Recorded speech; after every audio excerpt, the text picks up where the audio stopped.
네, 국립군산대학교의 김대기입니다.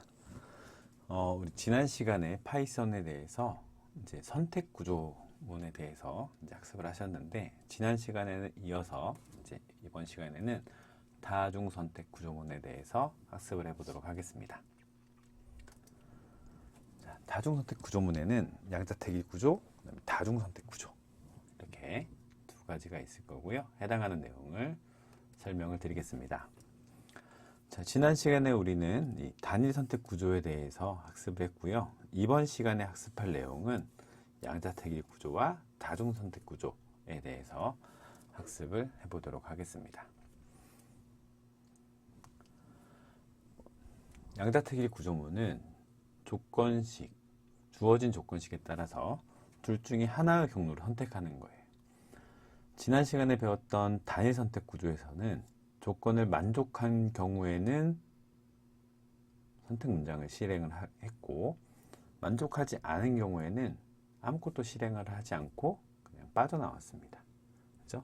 하지만 양자택일은 둘 중에 하나를 선택을 해서 즉 참 또는 거짓이라는 판별이 될 텐데, 참인 경우에는 1번을 실행을 하는 거고, 거짓인 경우에는 2번, 즉 둘 중에 하나를 선택을 해서 실행을 하게 만드는, 그게 양자택일 구조문입니다.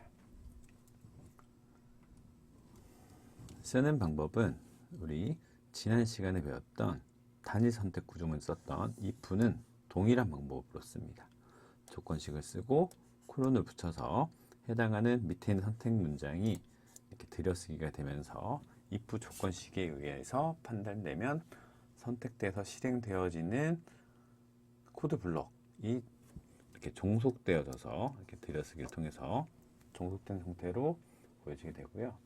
나머지 선택 문장 2번, 즉 거짓인 경우에 실행되는 거는 else라는 거에 의해서 쓰게 됩니다. 그래서 else 쓰고 똑같이 콜론을 써서 엔터를 치시면 이렇게 자동적으로 들여쓰게 될 텐데, 그렇게 되면 조건식에 의해서 참인 경우에는 선택 문장 1, 거짓인 경우에는 선택 문장 2를 선택해라, 실행해라 라고 이렇게 표현을 하게 됩니다.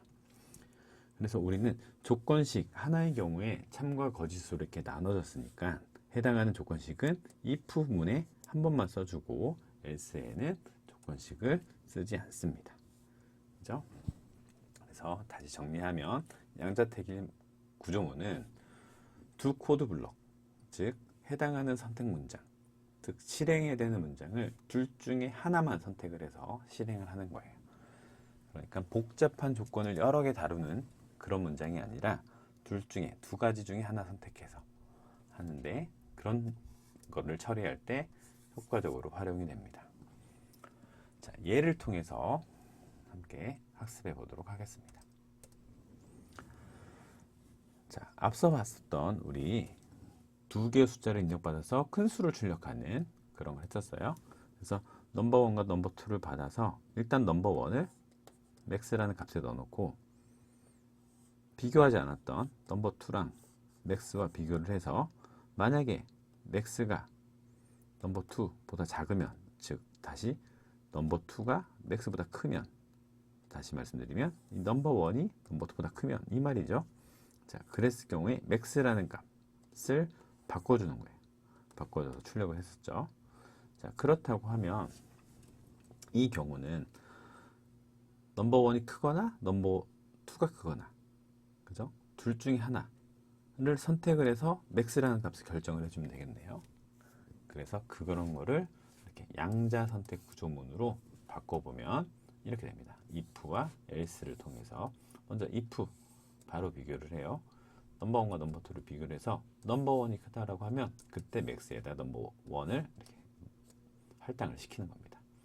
그렇지 않은 경우에는 넘버2가 크다는 이야기니까, 그렇지 않은 경우에는 넘버2를 max라는 값에 할당을 해서 마지막에 출력을 한번 해주면 결국은 max라는 값이 출력이 되겠죠. 자, 해당하는 이 실행문은 변수의 값을 할당해 주기 위한 선택 문장을 만든 거고요. 여러분들이 단순히 출력을 하세요 라고 했으니까 출력문을 여기에 넣는다고 하면 굳이 max num이라는 변수는 필요 없게 되겠죠. 여기에 프린트 하고 결국 이 중에 큰 값은 뭐예요? 넘버 1이 클 거니까 여기는 넘버 1을 이렇게 출력해 주면 이게 큰 값이 될 거고요. 그렇지 않은 경우는 넘버 2가 크네요. 여기다가 그냥 프린트 넘버 2. 그러면 이 밑에 줄도 필요가 없겠네요. 자, 그래서 인쇄한다, 출력한다 라는 거를 각 실행물에 바로 넣어도 상관은 없겠죠. 결과는 똑같겠지만 해당하는 구조는 이제 변수를 할당하는 그런 구조로 이루어진 거로 추가적으로 설명을 드리는 거예요.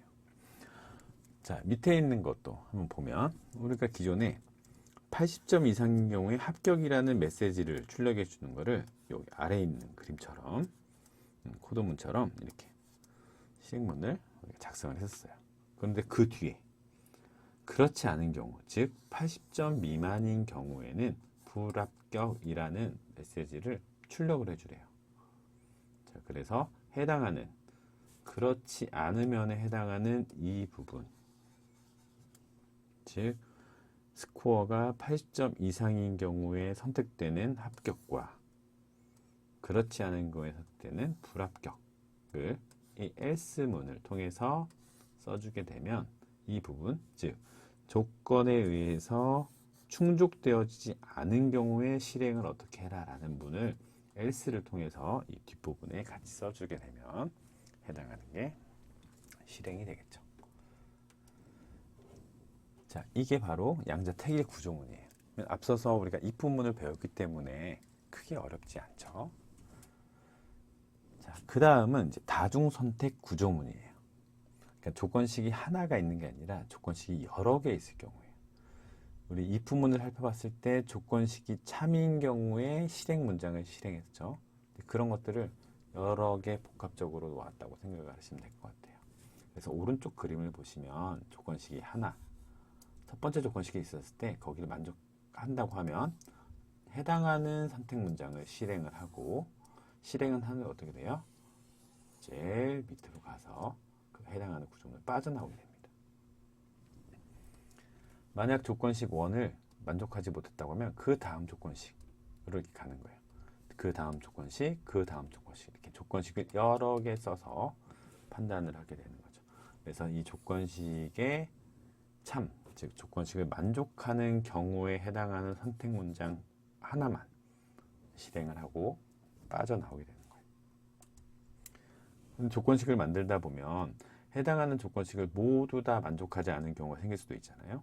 그랬을 경우에는 우리 else, 앞서 봤었던 else 부분을 이렇게 표현을 하게 되는데, 그 해당하는 그렇지 않으면 나머지 부분은 어떻게 선택을 해라 라는 부분을 표현을 해주면 이렇게 구조가 되겠죠. 그래서 쓰는 방법은 우리 if와 else 앞에 썼던 거와 동일한 방법으로 쓰게 되는데, 조건식이 늘어나는, 즉 첫 번째 조건이 아니라 두 번째, 세 번째, 네 번째, 즉 늘어나게 되는 추가되어지는 조건식들은 이 elif라는 단어를 써서 표현을 합니다. 쓰는 방법은 if와 똑같아요. 그래서 elif, 그렇지 않으면 만약에 다른 것들을 더 비교해라 라는 의미겠죠. 그래서 조건식을 추가로 쓸 때는 이렇게 elif를 쓴다 라는 의미예요. 그래서 똑같이 조건식, 두 번째 조건식을 elif에 쓰고 콜론을 쓰면 이 elif에 만들어진 조건식에 의해서 종속되어지는 이 들여쓰기가 적용된 선택 문장을 작성을 하실 수가 있는 거예요. 그래서 해당하는 구조를 보면 여러 조건들을 위에서부터 첫 번째 조건, 두 번째 조건 이런 식으로 조건들을 순차적으로 판단을 해서 참인 코드 블록만 실행을 하고 나머지는 모두 건너뛰는 거예요. 그래서 여기서 첫 번째도 물어봤을 때 거짓이면 밑으로 오게 되는 거죠. 그래서 여기서 만약에 참이다 라고 하면 이렇게 참을 따라서 가니까 해당하는 여기에 조건식이 여러 개 있다 하더라도 건너뛰게 되는 거죠. 자, 그렇게 되면 참인 조건을 만나면 나머지 것들을, 즉 불필요한 실행문들을 실행하지 않게 되니까 효율적이겠죠. 그리고 여러 조건들을 간결하게 쓸 수가 있어요. 조건이 하나, 두 개, 세 개, 네 개 여러 가지 있더라도 이렇게 elif라는 거를 통해서 추가적으로 조건식들을 계속 나열해서 쓸 수 있으니까 여러 조건들을 간결하고 명확하게 표현할 수 있어서 가독성이 향상이 됩니다. 자, 효율성과 가독성에 대한 이야기를 했는데 실적으로 우리가 배웠던 단위 선택 구조문, 양자택일, 방금 본 다중 선택을 어떤 차이점이 있는지를 한번 비교를 한번 해보도록 하겠습니다. 자, 성적을 입력받아서 학점을 출력하는 우리 앞서서 학습했던 거죠. if문을 가지고 성적이 90점 이상인지 80점 이상인지 70점 이상인지 각 구간에 해당한다고 하면 그 해당하는 학점을 출력해주는 그런 것들을 우리가 만들었었죠. 자, 그렇게 표현하면 이렇게 해당하는 각각의 조건들을 if로 이렇게 여러 번 써서 쓸 수 있겠죠. 그래서 90 이상이면 레벨이라는 값에 레벨이라는 변수에 해당하는 구간에 맞는 값을 할당을 해주는 그런 단계로 구성을 해본 거예요. 자, 그런데 이 조건식을 쓸 때 참고로 조건식을 쓸 때는 하나를 조건을 만족하게 하는 거예요. 즉 위에서부터 우리가 순차적으로 조건을 만족한다고 했으니까요. 자, 우리는 보통 점수를 표현을 할 때 예를 들어서 여기가 100점이고 0점이라고 하면 조건을 100 이상이냐 이하냐 이런 식으로 만약에 표현을 하면 지금 현재 왼쪽에 있는 거는 이렇게 구간을 조건으로 해준 거예요. 구간별로 1번 구간, 2번 구간, 3번 구간. 그런데 간혹 실수하시는 부분이 100 이하냐 해서 전체를 하고 90 이하냐 하고 이런 식으로 조건을 이런 식으로 잡게 되면 해당하는 값이 어디 있냐에 따라서 그죠?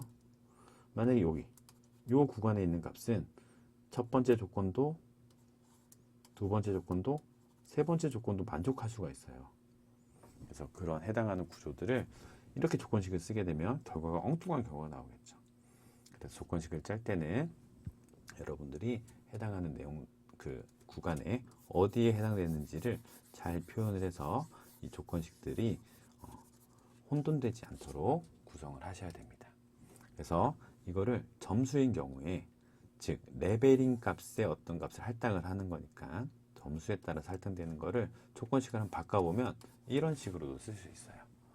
자, 제일 낮은 값인 F를 일단 먼저 넣어놓고 해당하는 숫자가 어디에 해당하는지에 따라서 레벨을 추가하는 거예요. 즉 해당하는 이 조건은 그렇죠? 만약에 60이라는 60, 70, 80 이런 조건이 되겠죠. 스코어가 60보다 크냐 60보다 크냐 이런 식이죠. 그랬을 때 이 구간에 해당하면 F 그대로 남아있는 거죠. 근데 여기 구간에 해당하면 비로소 D가 되는 거예요. 그런데 61점이 됐어요. 61점이 되면 어떻게 돼요? 여기 넘어오면서 그 값이 D가 있더라도 C로 이제 여기서 또 바뀌는 거예요.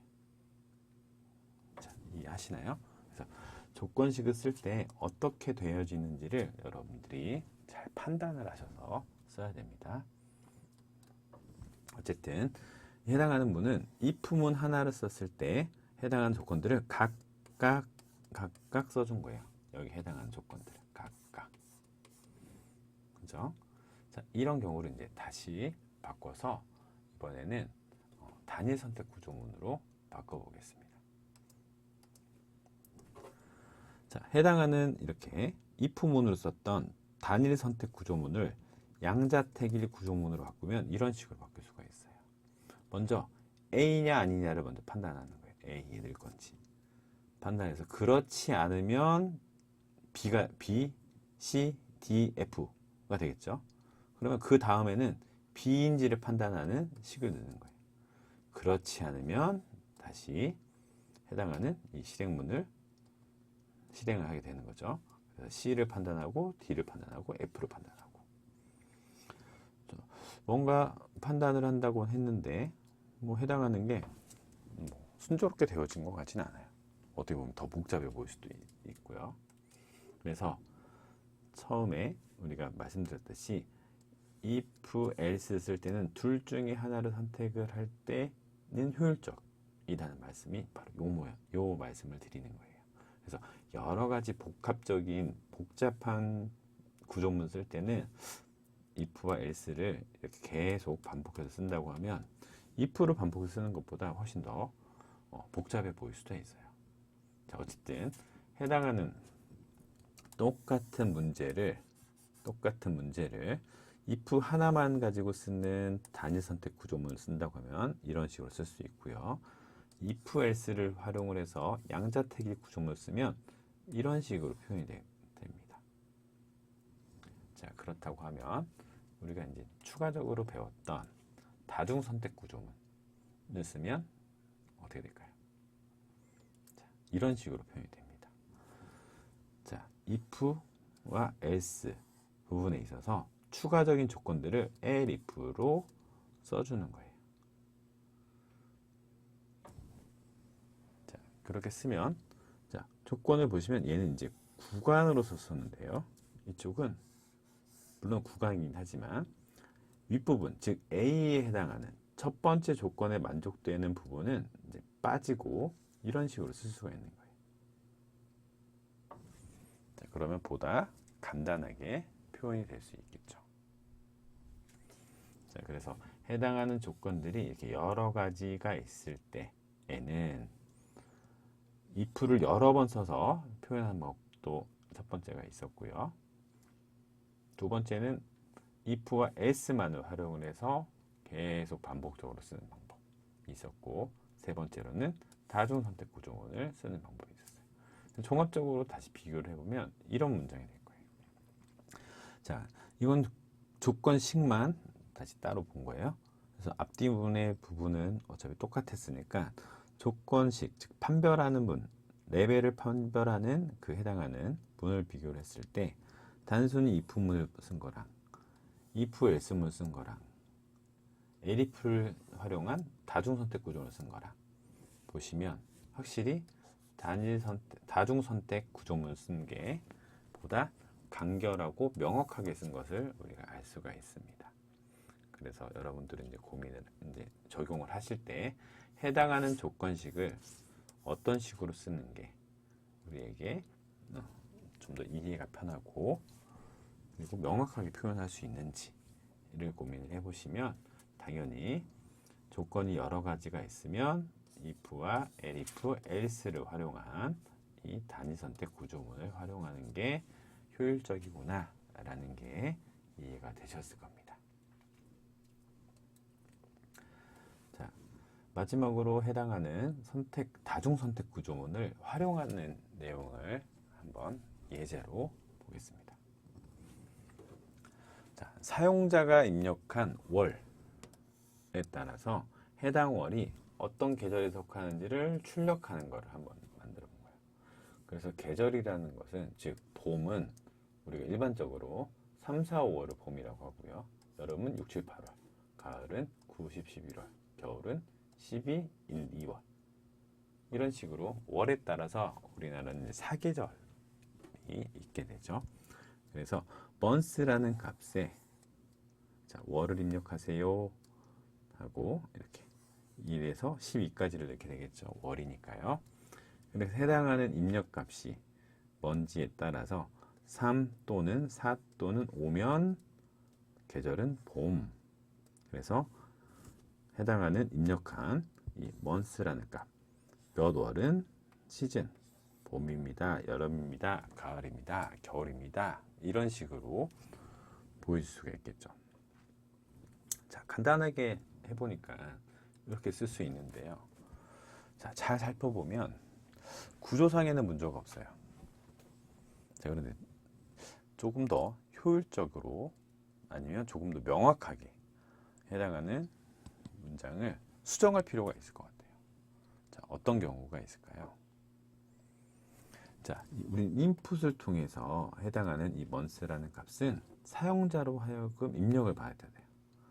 사용자가 때로는 여기에 친절하게 1에서 12까지 쓰세요라고 했으니까 11 또는 10 이런 식으로 숫자를 써주면 좋겠는데, 숫자가 아닌 다른 값을 쓰는 경우, 또는 0, 13 이런 식으로 우리가 원하는 이 범위를 벗어난 값을 썼을 경우에는 어떻게 될까요? 자, 여기서 보면 3, 4, 5, 6, 7, 8, 9, 10, 11 이 해당하는 3월부터 11월까지는 뭔가 비교를 해서 그 값이 해당되면 봄, 여름, 가을을 줘요. 이 구조에서는 그렇지 않은 나머지 경우는 다 겨울로 줍니다. 그렇다고 사용자가 만약에 13을 썼다 라고 하면 여기서는 폴스죠. 여기서도 폴스네요. 여기서 폴스니까 그렇지 않으면 겨울 이렇게 돼버리겠네요.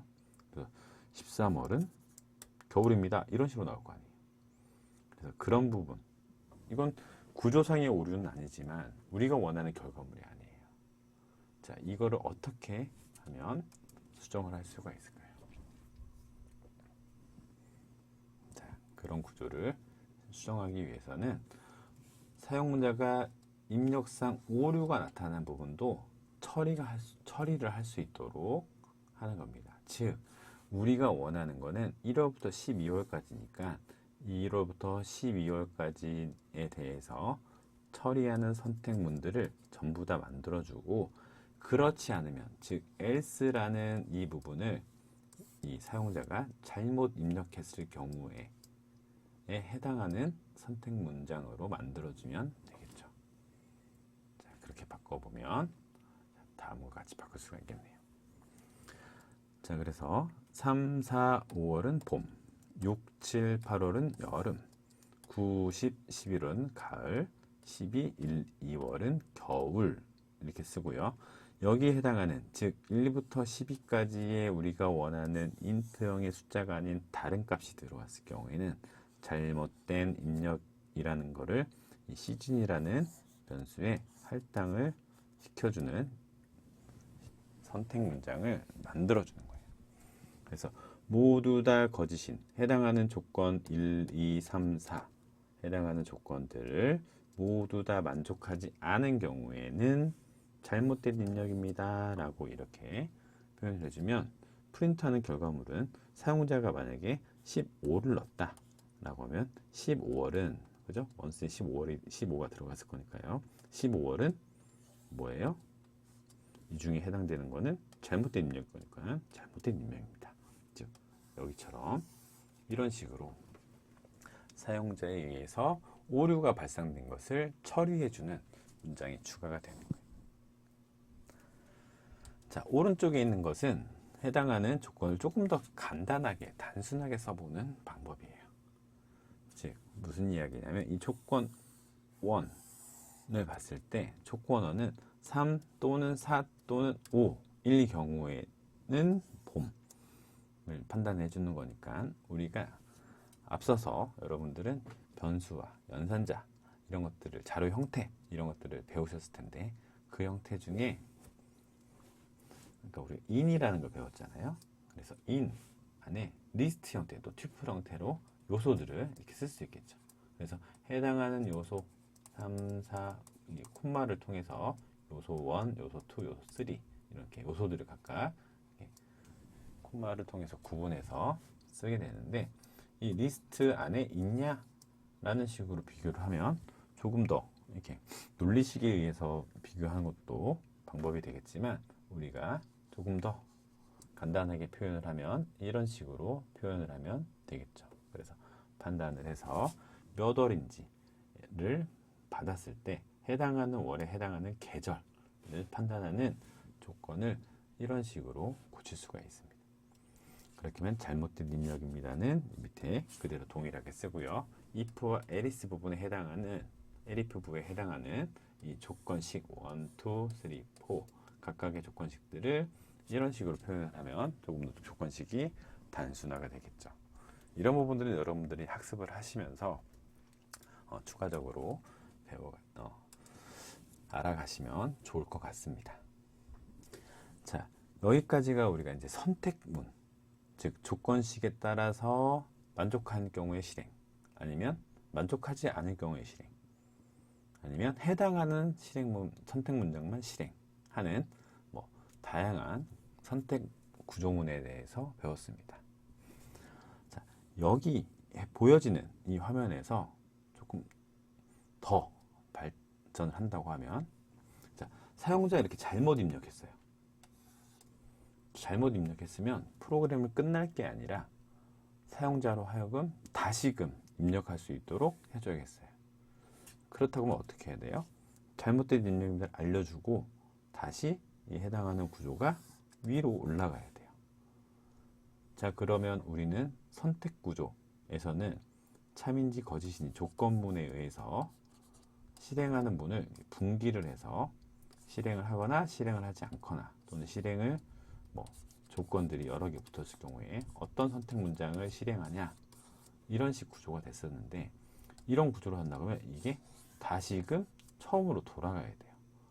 그러면 해당하는 사용자가 원하는 답, 즉 해당하는 맞는 답을 썼을 때에는 빠져나가고, 그렇지 않을 경우에 이렇게 다시 돌아가요. 이런 걸 우리가 뭐라고 해요? 이런 걸 우리는 반복이라고 하죠. 그래서 다음 시간에는, 이번 시간까지는 선택 문장을 배웠다고 하면, 다음 시간에는 다시 돌아가는, 해당하는 조건에 만족하면 또는 조건에 만족하지 않으면, 즉 조건에 의해서 또는 범위에 의해서 몇 회 반복해라, 이렇게 할 수 있겠죠. 그래서 그런 반복문에 대해서 학습을 해보도록 하겠습니다. 자, 여기까지 여러분들 파이썬 기초 과정 중에 선택문 구조에 대해서 같이 학습을 했고, 다음 시간에는 반복문에 대해서 학습을 하겠습니다. 학습하는 과정에서 혹시 질문 있으시면 이메일을 통해서 문의하시면 답변을 드리도록 하겠습니다. 자, 수고하셨습니다.